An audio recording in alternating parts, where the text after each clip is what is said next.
And the appeal hearing of elections of Bauchi, Sokoto, Kano, Plateau and Benue states at the Supreme Court, Abuja, Nigeria's Federal Capital Territory, has been adjourned till tomorrow, Tuesday, January the 14th. The Chief Justice of Nigeria, Mr. Ibrahim Mohammed, who presided over a 7-man panel to deliver judgment on the appeals, explained that the judgment was adjourned as a result of a member of the panel who is under the weather. Well, for more on the appeal hearing of the 6 governors awaiting verdict of the Supreme Court on their elections, joining us, let's join our correspondent, Linda Kigbe from Abuja. Hello, Linda. Please tell us, why this adjournment? Why has this adjournment become necessary for tomorrow?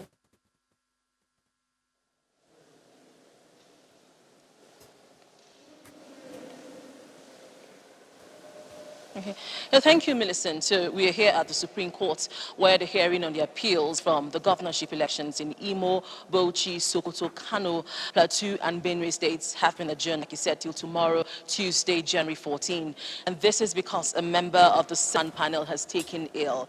Now, it is not known at this time who the ill member of the panel is.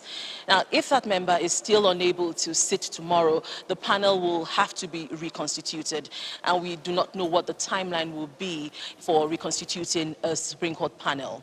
Now, before the adjournment of today's hearing at the Supreme Court, it drew so many supporters of the governors and politicians whose appeals were supposed to be heard today, to the extent that the court had to rise briefly because of the inability of security operatives to control the rather noisy crowd of supporters.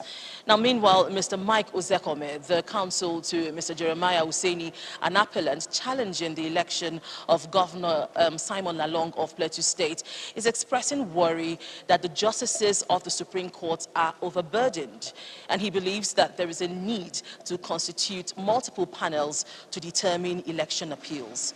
Last week, we saw the Supreme Court heard the governorship appeals from Abia, Taraba, Delta, and Niger states and affirmed the elections of the governors of these states. So back to you, Millicent. Right, many thanks, Linda Kigbe, for that update. Of course, tomorrow we'll find out exactly what the Supreme Court has to say on this appeals. Many thanks.